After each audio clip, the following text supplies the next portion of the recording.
What's going on, guys? MK Tom Brady here. In this video, I'm doing an ice puddle, ground puddle, whatever you want to call it, ground freeze, whatever. Strategy guide / tutorial for Sub-Zero here.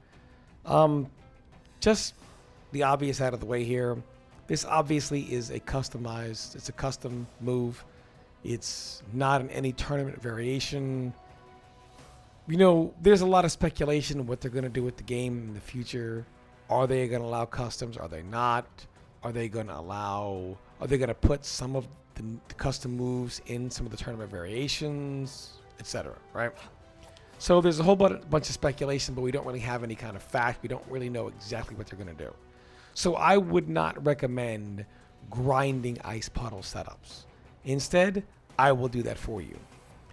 And I wanted to really look at this in depth. So if they ever do put ice puddle in a tournament variation or do something along the lines of where you can pick it in a tournament variation, we have this guide here. And if they do not, then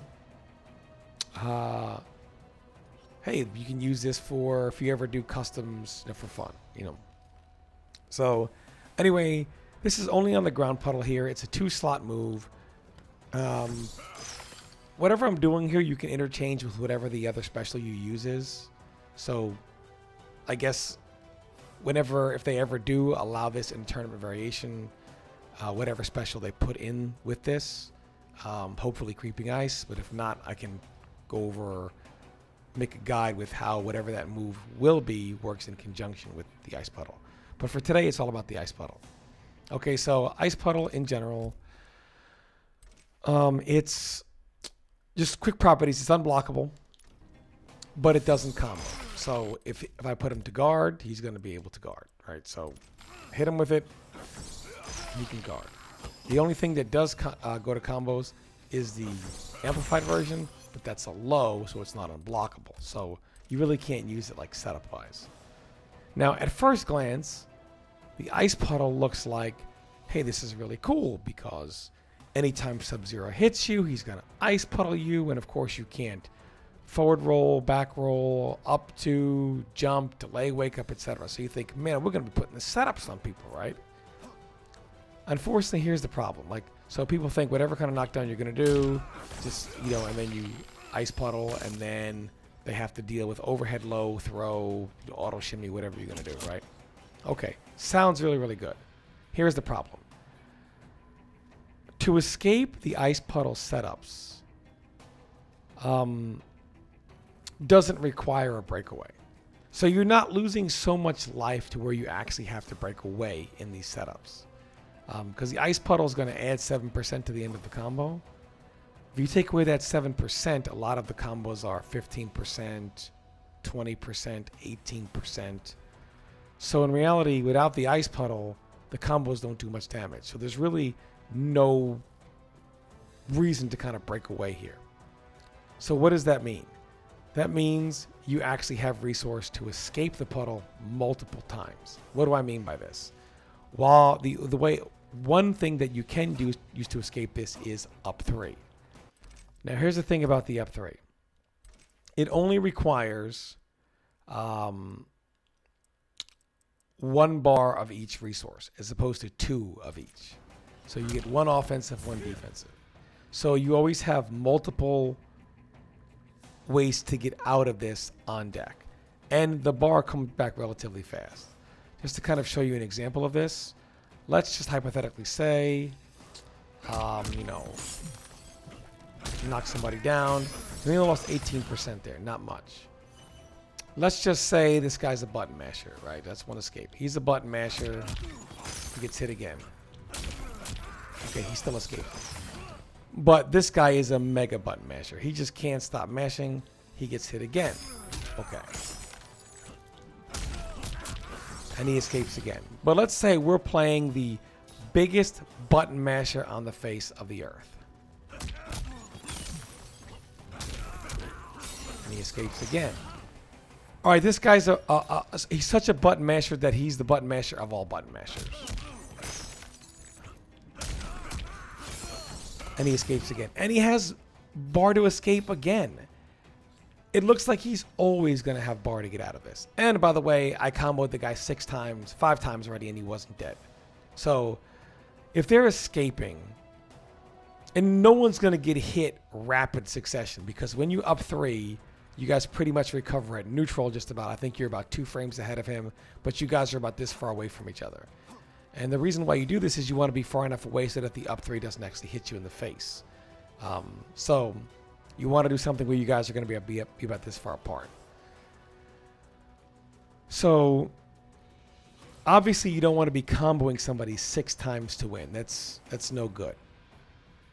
And also in the corner, you want to be careful when you use it, because the up 3 will just hit you in the face. So you want to do a corner combo on somebody. We'll just keep it basic, right? We'll do a basic corner combo here. Right? Up 3 is going to hit you in the face guaranteed. And you don't want to do something that will knock him out of the corner, because now up 3 comes out and you're pretty much at neutral, and now your back is to the corner. So pretty much you don't want to do anything corner-wise with ground puddle unless they don't have the resource at all. And this is the next tricky thing. Even if you do something and they break away, right? So we'll do breakaway here. Right? We just have them break away. Breakaway is going to take the 2 bars. Now, under most circumstances, combo-wise, right, it's going to take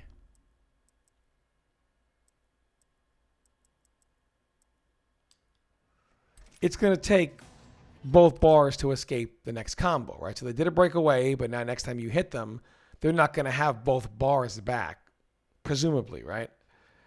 But because you only need 1 bar of each resource, he breaks away, and really before you know it, he's got bar to do this again. So, because he only needs 1 bar. So really, the odds of them not you have to really have some good setups here, because, and you have to know when to use it, because it's not as abusable as people think. It's very, very escapable for minimal resource that regenerates on its own. So one type of thing you can do baiting wise, what I found is that you can react to the ground freeze, right? So you don't have to be mashing up 3. You actually, if you set the computer to do this or this and that, you can actually react to when he's going to ground freeze and then up 3. But here's the problem. Because they're waiting for the ground freeze to come out, they're not tapping delay wake up, they're not rolling forward, they're not rolling backwards, they're not doing an up 2, because none of those options will beat out the ground freeze. It's a waste of bar. It's a waste. It's not going to work. It's not going to beat it out. So here's really where you can get them. Just hypothetically speaking, you do this. Now, they're waiting for the ground freeze. Because they're waiting to see if the ground freeze comes out, they're not tapping delay wake up. They're not rolling, up 3ing, nothing, right? So they get knocked down. The ground freeze didn't come out. They missed the window for the delay wake up input, the roll input, etc.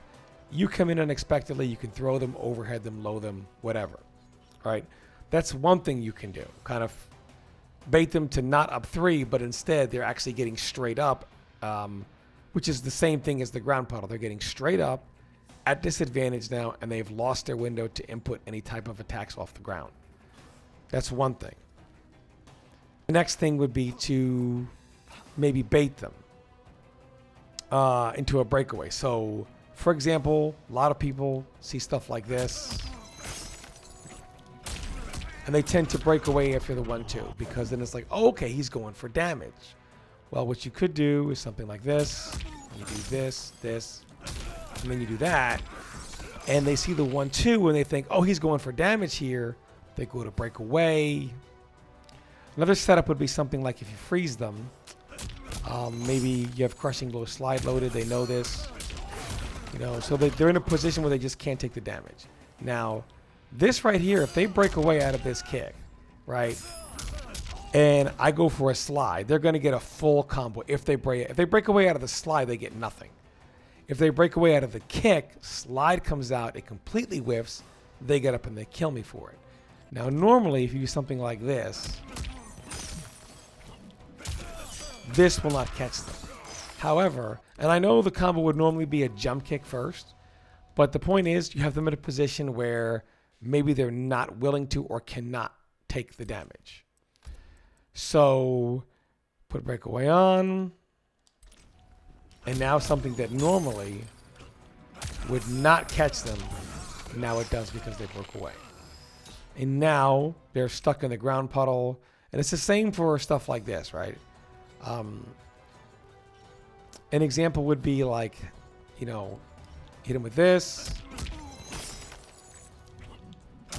and then whatever, like single jab into, whatever. But a lot of times, when it comes to breakaway, they're looking for what you're doing. They don't break away instantly normally, right? Because why? They're looking for their opportunity to combo you back. So you do something like this, right? And then maybe you ground puddle then because they're expecting this to come out because of the crushing blow. So they think, okay, he's going for a crushing blow. They break away, etc. So those are a couple of baits you can do. Now, I found a few other breakaway baits, like something like this, like off a jump kick and then standing jab. That's guaranteed also. However, if they don't fall for the bait, then they're going to up 3 you right in the face. Just some food for thought there. So, just so you know, when you do have them in a position where they cannot break away, right? And they cannot up 3. Some of the combos I like to do is, if I'm going to go forward toward the corner, right, I would do this right here into that, and that's completely guaranteed. And I think that's the most damage you can actually do off that. The most damage you can do going forward, I believe, or the most practical thing for the damage that you can do consistency-wise. I mean, I saw some people doing this. Jump kick to this. But again, that doesn't do as much damage, right? So if you're going to go forward, you would do jump 2, back 2, dash forward, 2-1, ground power. Now, again, if they only have roll, right? Say they're out of one resource, but they have the other. So they can't actually get up with an attack, but they can roll. That's going to catch no matter any roll. So it's guaranteed. If you were, let's say you're back to the corner and you want to reverse positions, then I would do this. And that's almost 19% and in the ground puddle. So we see that it's like 26%, something like that, right? Or, whatever, 25%. And then, of course, they have to guess, overhead or low. And then if they guess wrong, even if the overhead hits, that's like 40% gone. So that's what I would do if I was going to set them up. Because ideally, if you look at it, this combo is already doing 25%, but it knocks them far away. This combo here does 28%. So you're pretty much doing the exact same damage, and you have them set up. So you're not sacrificing any damage. So, like I said, if they have resource to escape, I would either try to do some type of bait to maybe kind of trick them to either anticipating the ground puddle, waiting for it, and not inputting the delayed wake up or other wake up attacks and getting straight up, or baiting the breakaway by showing them a damage option and tricking them to break away. Other than that, I would go with my standard combo. So if I hit them, I would just do standing 4 in a slide here, because you also want to be loading your crushing blow slide. You don't want to neglect crushing blow. So I would at least load that. So if I wasn't going to do any type of setup, I would just stick with business as usual, unless they have a way to don't have a way to break away to get out of this. Like no, don't have the appropriate resource. And sometimes you can kind of make a read. You can do it anyway. So sometimes you can still do this anyway. Get them off the resource. And then let's say they only had one defensive bar there and they burned it. Now next time you hit them, you can maybe do mega damage. Like maybe you have one of the maybe you have crushing blow slide loaded, or it's in a crucial point of the round, and you can do a combo into the 1-2-4 crushing blow, etc. And they don't have the resource to escape. So again, it all depends. Like sometimes you go ahead and you make them burn the bar, especially if it's like they only have one bar of defense. You make them make a choice: take the setup or escape, right? Either way, it's a win for you, because then they won't have like any defensive bar at all. And defensive bar takes a little longer than offensive bar to come back. So yeah, it's pretty good. So how would you use this then? I mean, like, okay, we understand how it works within combos and whatever, but how would you use it in neutral? Okay, so in neutral, first of all, this thing has got a massive hitbox. Like, it's got massive collision. Like, it's barely missing him there. If I take a quick step forward, it's probably going to hit him here. So it's got massive collision. So one thing that's really, really good is you can use it to kind of, in situations where perhaps jump kick is going to come in, you anticipate it, you put this down, and they've already made up their mind they're going to jump kick. They're already in the process of jumping. This comes out, and then what happens is, so let's do,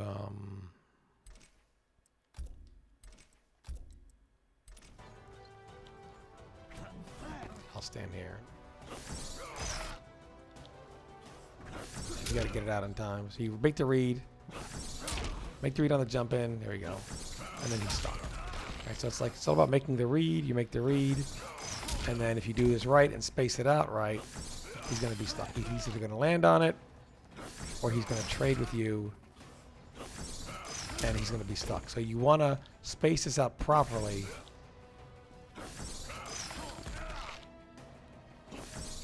So that when you do this, he's going to be stuck. There we go. And again, like I said, I haven't practiced with this so much, but I guess I shouldn't have him walk back. Right, and as long as you space this out properly, he's going to be stuck. There we go. So it's all about spacing it out properly. I mean, again, it's not something that's abusable.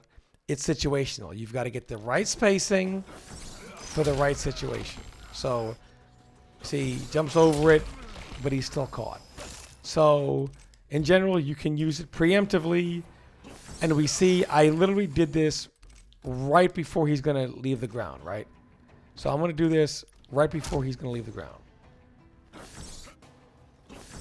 So, at this point, he's literally like a millisecond away from jumping. He's pretty much already got his finger on the direction. There's no way he's going to be able to stop because he saw the ground freeze. So if you make a good read on it, you're going to be able to win those trades. Same thing with the jump punch. It's going to win the trade, because I mean, you're going to lose the damage. He's going to lose damage on the ground puddle, and then at minimum he has to take the chip or whatever you're going to do. Another thing this is really, really good at is it limits the moves characters can do. So Kung Lao players, I mean, Kung Lao's teleport is not abusable, but anyone who's played Combat League or in any type of really laggy connection knows they don't care, right? So in general, I'm going to put the ice puddle down here, right? Well, I'll just have him do this. And then teleport and throw. Like, we all see this, right? I mean, they do this, and then I do that. Okay, so I'm going to try to put it down and guard here. Oh, he throws me. Okay. So they wouldn't throw there anyway. Well, actually, if you have to do the orbiting hat properly. So let's see if I can get the orbiting hat right and duplicate a setup. So I want him to guard everything.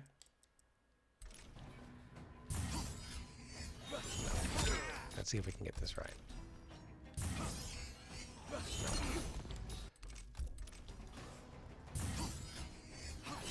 It really all depends on... There we go. They'll have to do stuff like this, right? Either way, here's the point. Right, they're going to get frozen by it. Or even if you block, even if the throw hits you, he's going to get frozen by it. So let's do... So he's going to get frozen by it there. He goes to throw you. Even if the throw hits, he's frozen. And again, this is setting up... Again, it's tough for me to kind of duplicate everything because I still am practicing it, right? So I'm trying to give you the idea of what's possible here. Like, I'm not going to be optimal on this perfect space every time, on the perfect setup every time, because I'm still practicing it myself. I'm just trying to show you what's possible here. So in general, Lao, to do stuff like this will be very difficult for him. Because, for one, that's, you know, he's actually disadvantaged there when that happens. But, I mean, you could actually probably just, you know, forward dash and then do stuff like that as well. But the whole point is, anytime you think he's going to throw, and this is out, he actually loses that trait. So, pretty much, if he does the orbiting hat and does that, and he tries to throw you, either he's going to lose because the orbiting hat, the throw is going to hit you into the orbiting hat. He has to make it so the orbiting hat hits first and then whatever. But either way, if the throw hits you into orbiting hat, he gets knocked down and you have the advantage. If he times it so the orbiting hat makes contact first and then he throws you, the ice puddle is there and he lands on the ice puddle. So either way, it's a lose-lose scenario for him, right? And of course, there are counters to this, like you would dash forward or jump forward and still blow him up either way. But this is just showing that even if he hits you out of it, so even if he, like I said, he makes the read on it, he thinks you're going to do that, and he's across the screen, even if he still gets caught. So you could be all the way out here, right? Like you could be all the way out there, right? Far away. He tries to make the read from full screen to get in, and that's going to happen. So it pretty much, off the bat, eliminates one of the options. Like, he can never, ever, ever, ever do that.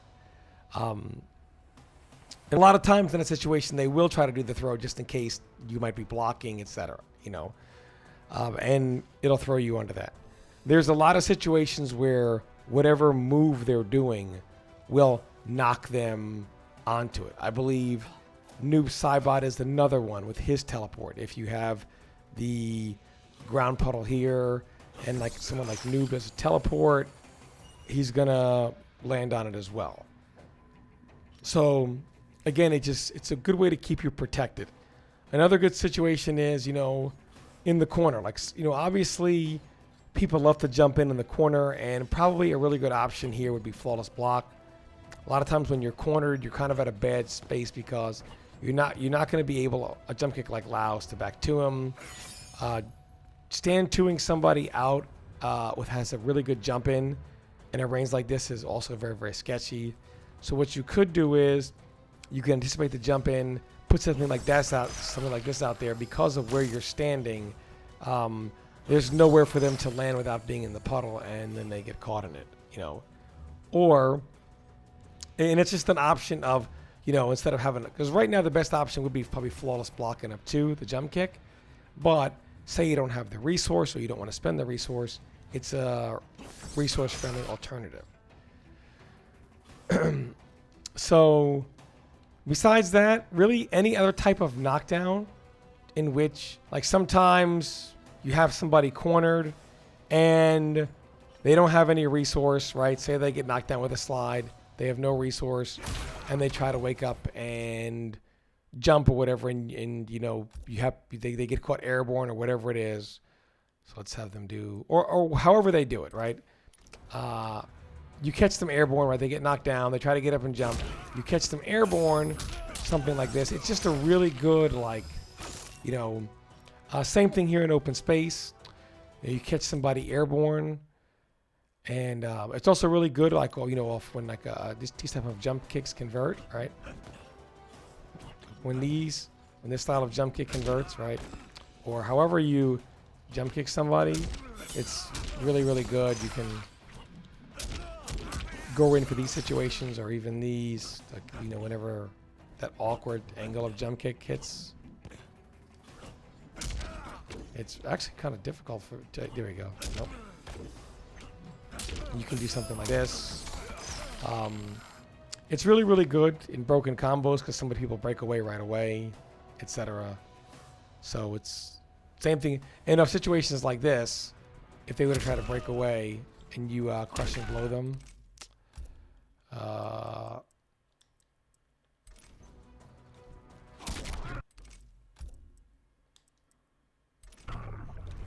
that's completely free. They can't get out of that nothing. So it's pretty much a guarantee, like whatever. It's guaranteed if they try to break away. And if they don't break away, then you would just, you know, go ahead with your usual combo.